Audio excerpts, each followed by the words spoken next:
Well, hello, Shiny Crafty People. Tim Totten here, and welcome back to the channel.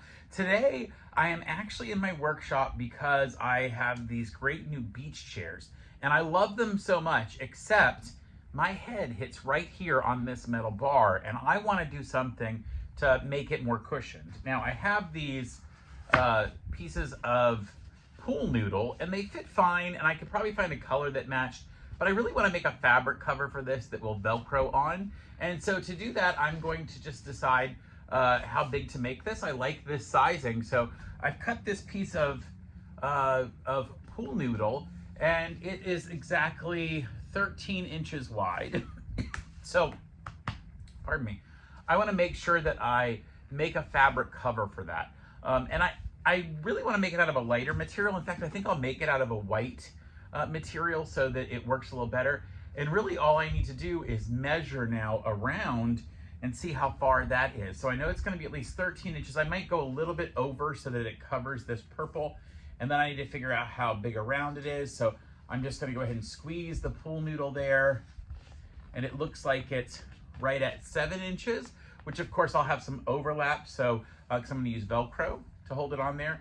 And I'm going to make it out of a nylon pack cloth material so that it'll really be easy to spray and wipe off or wash off, and that won't soak up any fluids at all. That'll help to keep it from like gathering sweat from my head being out in the sun, but also it'll be real easy to wash off because this is the kind of thing that you just kind of rinse off after you've been at the beach. So why don't you join me at the cutting table and I'll show you what we need to do to get started.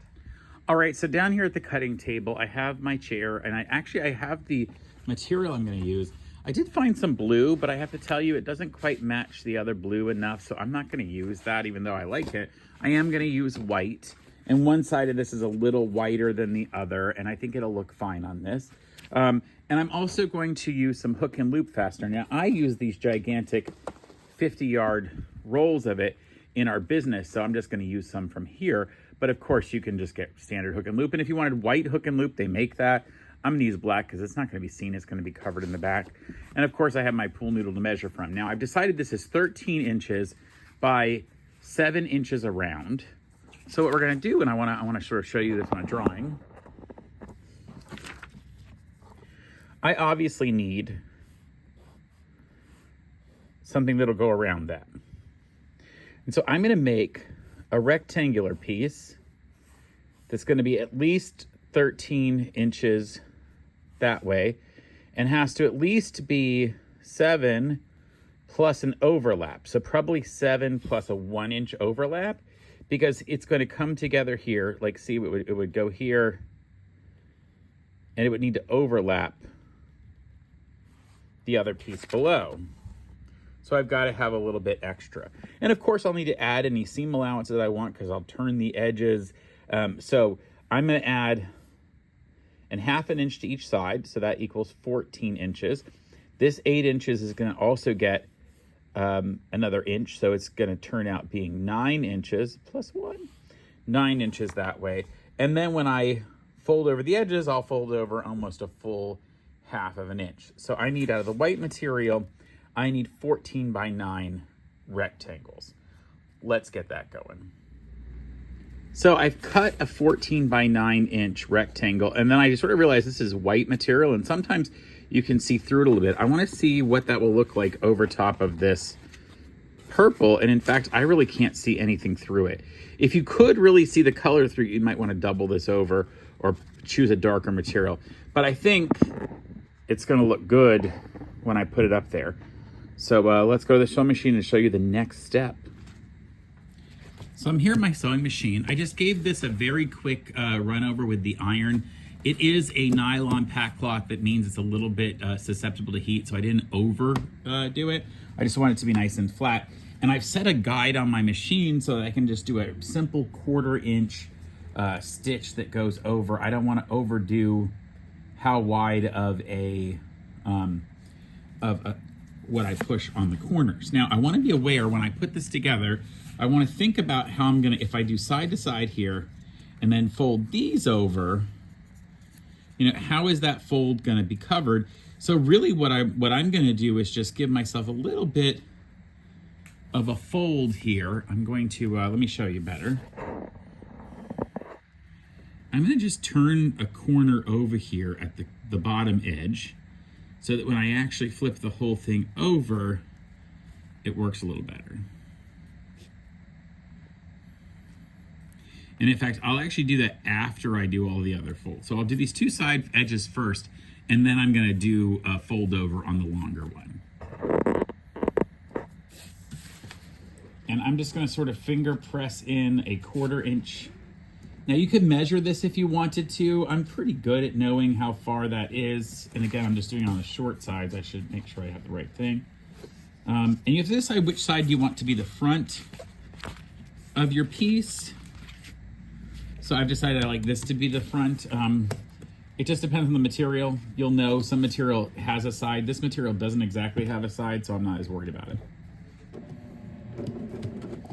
And I've gone ahead and put white thread in my machine, and I'm just lining up this turn of the fabric with the edge of the presser foot.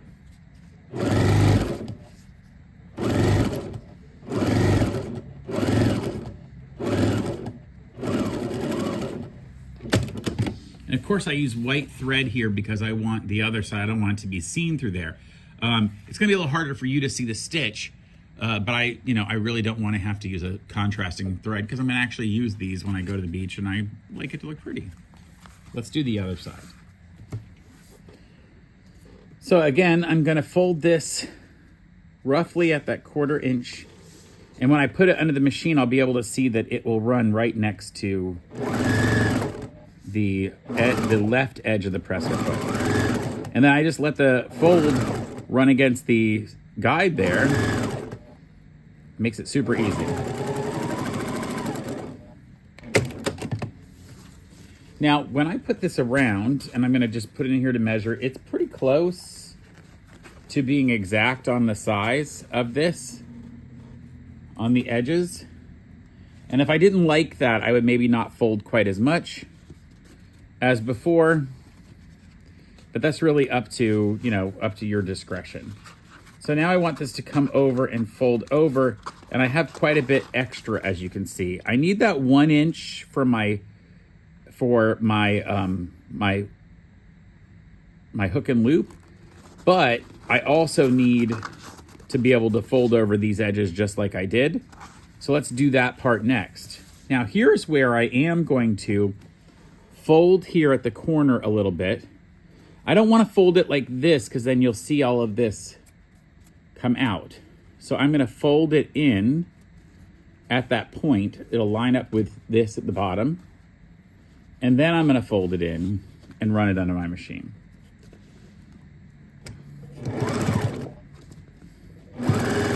I just need to make sure that I do the same thing at the other end. So at this end, I'll go ahead and fold it now so I don't miss it. It also has the advantage of holding in any of your threads that you might not have clipped already. All right, and I'll do the same thing on the other side.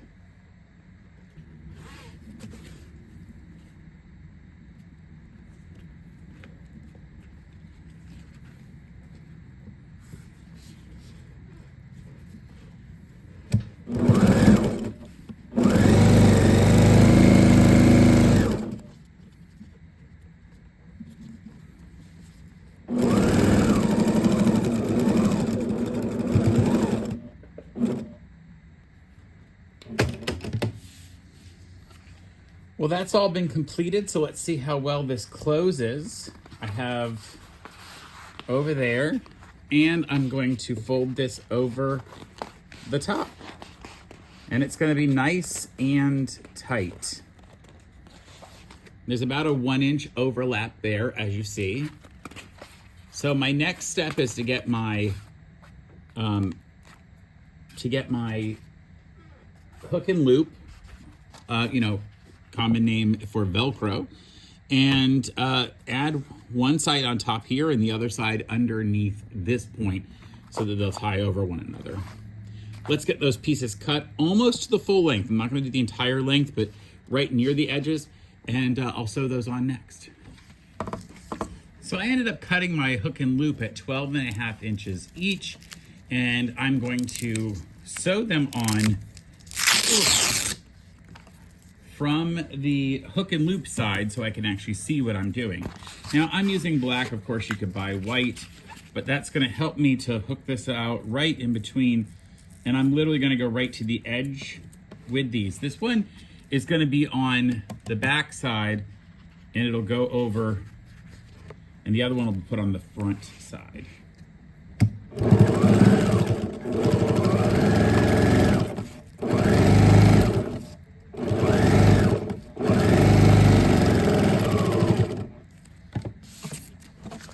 And I've left my needle in a down position so I can pivot.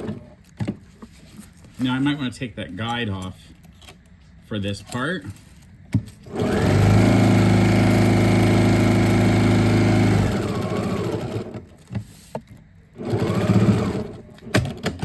All right, now I can't put the other hook and loop down here. I've got to flip this whole thing over so that now it's going to go on the opposite side.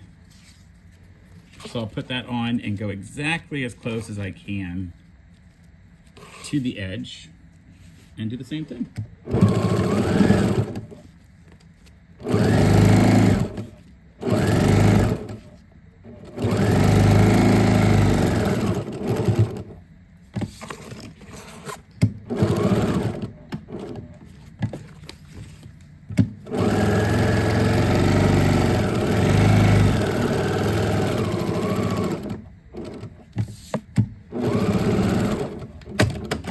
Now, if you really wanted, you could use matching thread in black thread to make that look good, but it's not really that easy to see here, and I don't think it's gonna be a problem.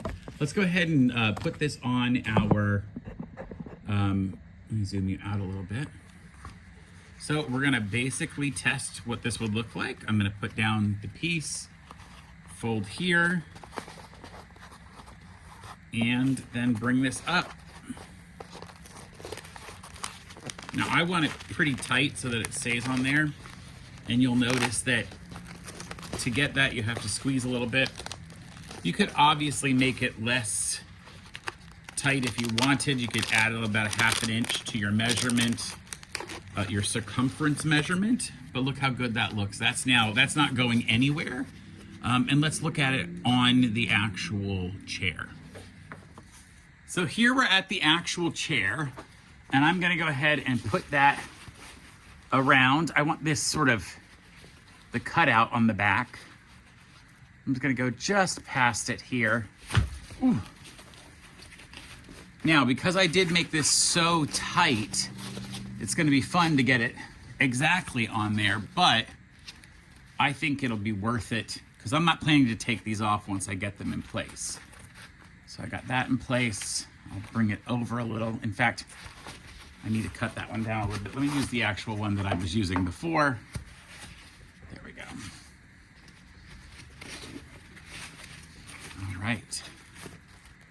Oh, that's the pretty side. I want to make sure I have the proper side there on there. Okay, this is the pretty side.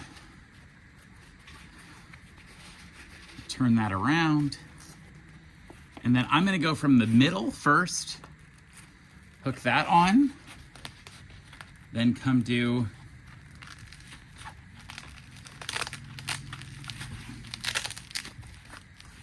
nice and keep going.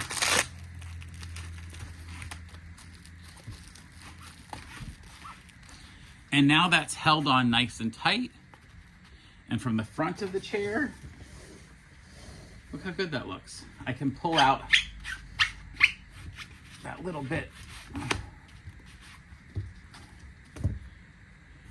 And now I have a nice headrest on my chair. Now, the one I'll make for the next chair, I think I'll probably make it a little wider so that it goes over the edges of this purple. Maybe I'll get a blue pool noodle instead, but I like how tight it is. It's not going anywhere. It's not coming off, and it's not gonna spin, spin, spin. I'm gonna use this for this chair and for the other one I have, so that when Brad and I go to the beach, we've got chairs for it. But I'm also gonna make some of these as a bonus to go over some armrests on some lounge chairs that are permanently on our deck at the house. So let me show you what those look like.